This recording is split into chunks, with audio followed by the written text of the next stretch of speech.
Welcome back to part two of our series where we are talking about Azure SQL databases. And so in our previous video, we did a high level overview about what is an Azure SQL database with a very, very brief discussion about some other Azure SQL products that Microsoft tends to advertise every time you create a database.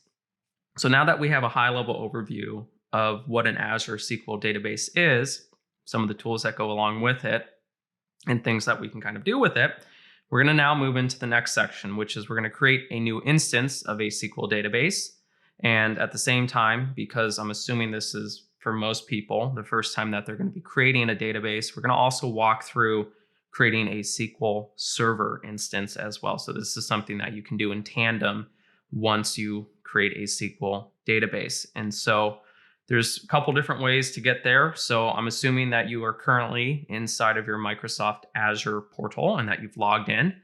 Once you're here, you can go up to your search resources search box. And then from here, you can also see that there's some recent services that if we've explored before, you'll see them down here. But if not, that's fine. You can just type in Azure SQL.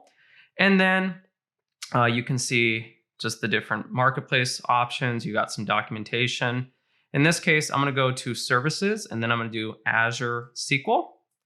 Now, because I already have a SQL Server up and running, I already see mine here. However, I'm again assuming that you don't have one. So let's add a new Azure SQL database. It's actually, I kind of clicked a little bit too fast. If you go right over here in the left-hand corner, if you click the add button, you will be taken to this page. You can see there's different options here. So again, kind of talking about the previous video, we talked about how there's different Azure SQL products, virtual machines, and managed instance. Now in this particular series, we're not going to talk about either of those two, but we will be creating a SQL database. And so you want to make sure that this is here. And then if you look under resource type, you can see single database, elastic pool, or database server. Now, we'll just do single database. It will be prompting us to go and create a new server if we so choose. So I just tend to leave it on the default one. But if you just wanted to create a server without the database, you could technically do that here. But we'll just keep it at single database. Also, you can see that there's some details as well. And so this one, you can tell that if you create a database server, you can use that to manage groups of single databases or elastic pools. In this case, let's create one. Okay, perfect. And then from here, these are the default pieces of information or basic information that you need to provide in order to create one. So one is you obviously need a subscription. Now, if you don't have a subscription, you shouldn't be on this page to begin with, because remember, there's a few videos ago where we walked through this. So I'm assuming again that you have a subscription. Once you have that, you just want to make sure it's selected. And then you need to have a resource group. Now, if you don't have a resource group, that's fine. You can just click the create new, and then you can define a name for that resource group.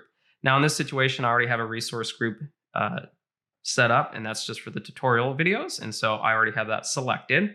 And then from here, I need to add some database details. One is going to be just the name of the database. So I'll call it Sigma coding test. So as long as this all looks good, I'm happy. Now here's something to note. I already have a server set up, so it's already got that selected for me. I'm assuming you don't have a server set up. So in this situation, I'm going to do create new, and then I need to put in a new server name.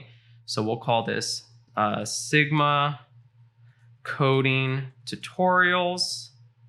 Perfect. I need to pass through a login. I already have this information set up, so I'm just going to grab that. I'm going to do Sigma.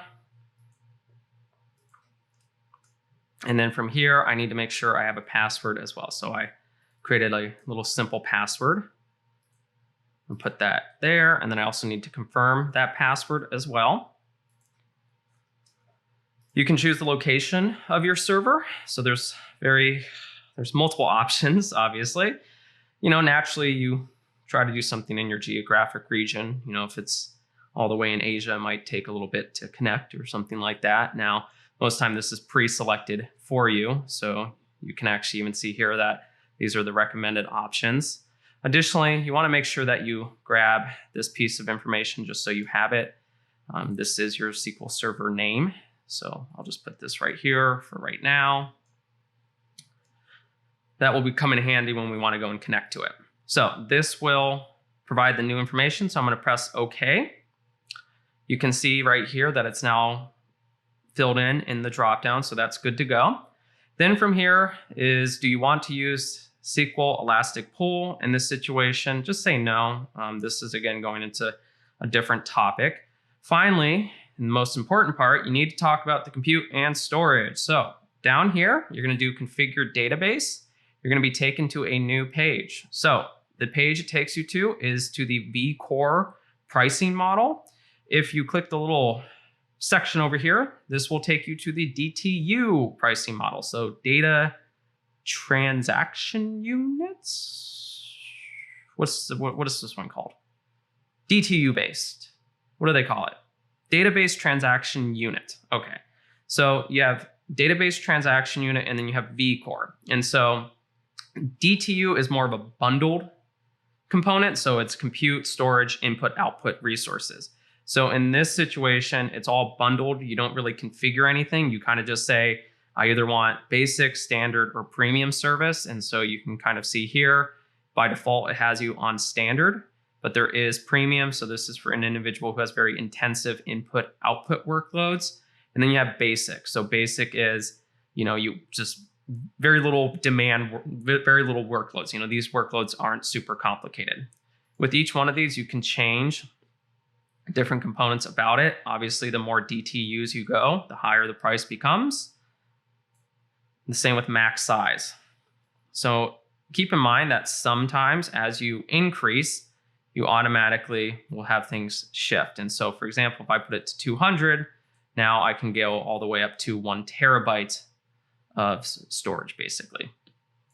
Okay, so then that's standard and premium. Now in our situation, we are not doing a DTU pricing model. We're going to be doing the vCore based purchasing model. And so in this situation, I'm going to go back here. And then from here, there's also your different service tiers. So there's general purpose, hyperscale, and then business critical. Obviously, if you go up to business critical, it's going to be more expensive. We went from $405 to $1,000. So this has lower latency and then more IOPS. And so this is, again, high transaction. You want very good resiliency. This is, again, for a company, and you cannot have that database go down, basically. From here, you have general purpose, and then you have a compute tier. And so you have provisioned or serverless. Now, keep in mind that business critical does not give you that option. Hyperscale does not give you that option. So here, with general purpose, you can change in between the two. So provision is more expensive. I'm taking a certain amount of resources and I'm keeping them for you to use. Serverless is it's going to scale. As I use more, guess what? I'm going to be charged more per second. So if you go to serverless, your cost goes down dramatically. So basically, if you don't use a thing, you're, I guess, saying $30 a month. So provision is about $405 a month. Serverless is about $29 a month. Keep in mind, with provisioned, you also, I think it's only with provision, you can save money if you already have a SQL Server license. So if you already have one, this actually might be a better option in some cases. Okay, and then from here, you need to change your hardware configuration if you so choose. So currently we are doing Gen 5 up to 40 vCores, up to 120 gigabytes of memory. So I can change my configuration. Now, keep in mind that because I'm on the general purpose, I do not have access to M series or the FSV2 series. So depending on the tier that you're with, it will impact what options you have. Or sorry, I guess service tier. There's compute tier, service tier. It's all a big old mess. So max vCores, obviously, the more you go, the more it potentially will cost. And so min vCore, and then same with here is if I go up more in data, I can see my cost go up as well. Most time I don't need a ton, but you can also tell that in this situation, as I'm going up with tiers, it can dramatically change certain cost aspect about. So if you wanted to go up to 44 gigabytes, you could do that as well. You could do, I think, 32 gigabytes. So there you go. And then additionally, and that actually brought it down a lot too. So by going down to 32 gigabytes, you're already up $5 a month. So obviously here, you can kind of see this is sort of changing. Cost per gigabyte is not really, but you can kind of just tell that obviously max vCores, the more you go, you're going to have certain things set up. So in most situations, I don't know. I don't know. I go to 4 to 8. I think that's fine. For the most part, I think, if you're trying to do something very complicated or, you need something very like intensive or something like that, you could. But I think most time if I go to 4 to 8, it's fine. That's just my personal opinion. And then you can also enable auto pause. So this is something where if the database is inactive, then it will automatically pause, and then you can basically resume database once you start working with it again. I like to keep this on because I don't like it running if I'm not using it, because again, that could potentially be using compute. So once you do this, you would just do apply. Then those configurations have been stored for you. Next, you can go to networking. And then from here, there's a couple different options. So you can do public endpoint. So right now, if you have no access, guess what? You can't technically access it. In my situation, or at least in our situation, we're going to be doing a public endpoint. You have a couple options to specify here. So in this situation, do you want to allow Azure services and resources to access the server? So this can be a good and a bad, because any type of resource can access it if they have the necessary information. So I'm going to turn this on. Just keep in mind that that is something you need to be a little bit aware of. Is if it's turned on, that means it allows communications from all resources inside of the Azure boundary. So they could or they could not be part of your subscription. That's just something you have to keep in mind. And then also you want to make sure that you add your current IP address to this SQL Server, just because when we connect to it, if it's not there, then you have to add it after the fact. Otherwise, you can't connect.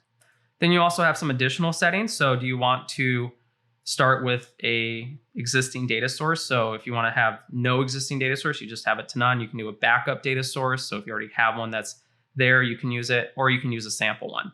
In our situation, I'm just going to do it to none. Then you have the collation. I think that's how you say it. Just leave it to the default. It's fine. And then also they try to keep selling this little free day or 30-day free trial period. I don't have it on, but if it's something that you really want to use, go for it. Okay, next we have tags.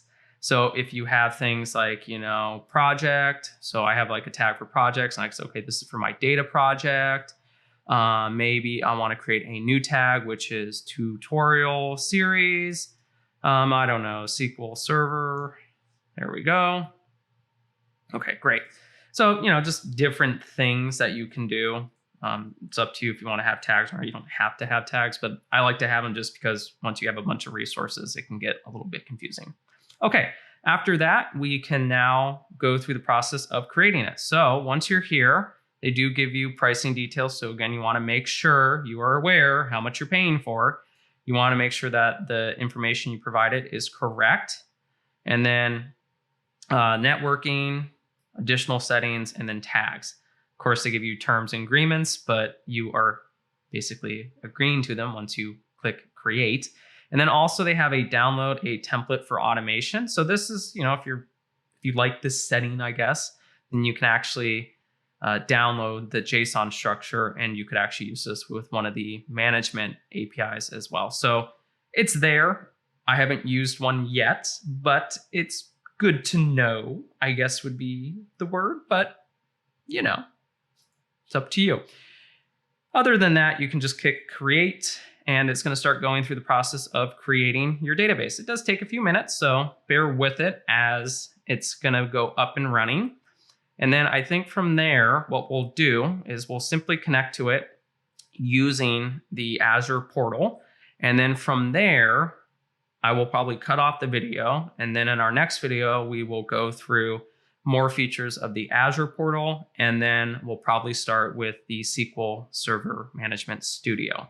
That will be our second one. And then from there, we'll probably go into the Data Studio, I would think, after that, only because I like that tool a lot.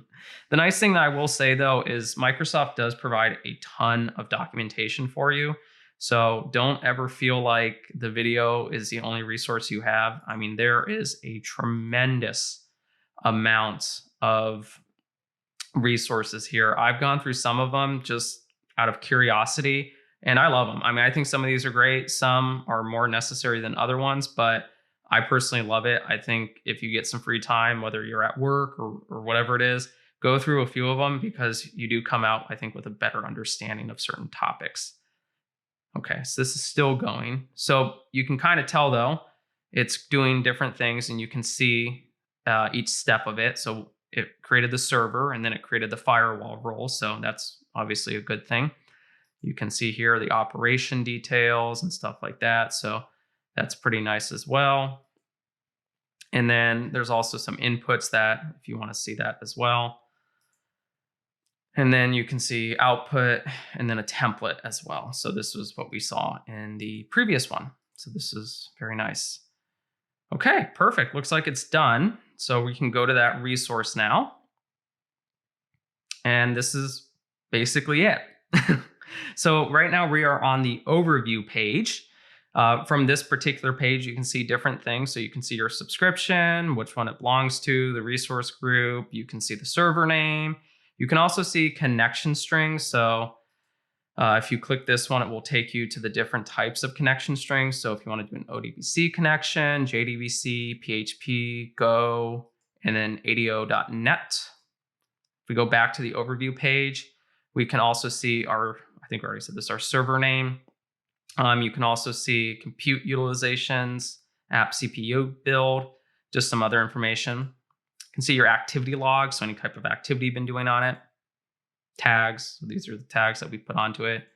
If you have any types of issues or just common problems, they try to walk you through, and they might have some troubleshoot ones as well. They also check the health of your resource. There's quick starts as well. So if you need to connect to your database, if you need to know pricing details, migration, whole bunch of stuff. Then they also have certain platforms in here as well. So if you want to integrate your particular database with, say, like Power BI, Power Apps, Power Automate, you can do that as well. There's some configuration settings. So if you want to change the configuration of your database, so say you want to go from general purpose to business critical, you can. If you want to change your max vCores, you can. You got geo replication. So this is just more different things. Connection strings, we already talked about that. Sync to other database, add Azure Search. I haven't really used these two yet.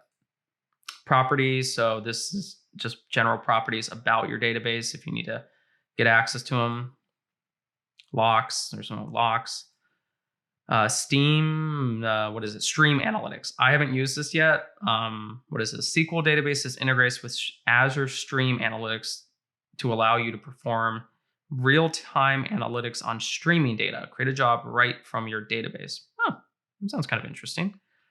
Then you also have the security section. So if you want to do auditing, and then if you want to do dynamic data masking, again, it gets very specific depending on what you're trying to do. There's intelligence, performance, metrics, alerts, logs, automation tasks, resource health. So, lots of stuff. You just kind of have to go through it at some point, and more of it is when you need to use that particular feature, you'll learn about it. That's just kind of what it is. The one thing I will talk about briefly before I cut off the video is you can technically access your database from the Azure Portal. So this is kind of neat. So you can actually log in to your SQL database using the same information that we provided when we created it. So in this situation, I already have that particular password that I just love so much. All right. You just want to provide your username and then your password. Sometimes it does have issues connecting. If that does happen, I've found that just refreshing the page tends to do it. Again, that's just my opinion. That was actually a lot faster than I've had in the past. It's probably because I set it up a little bit differently, but basically once you're here, you can actually run queries inside of Azure. So this is kind of neat. This is in preview mode, but I'm hoping this is an indication that we might be able to execute and run queries using the management package, because right now we can't do that. And if we could, that would be super helpful, because I love PyDBC, but honestly, it causes a lot of headaches for people. And so if this was something they already had built in, I would be very happy. You can see there's not a lot of information in here just because nothing's here, but this works just as a, regular editor, basically.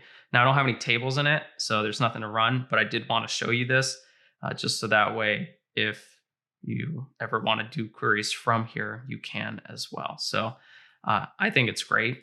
You can also do show only editor and results, show all sorts of fun stuff. So if you have any final questions, feel free to put them down in the comments below. Otherwise, we're going to cut off this video. And then in our next video, we are going to connect to our database using SQL Server Management Studio. So that's what we have coming up next. I probably will briefly show you how to download SQL Server Management Studio from Microsoft. So we will talk a little bit about that as well. So again, any final questions, put them down. Otherwise, we'll see you in video number 3.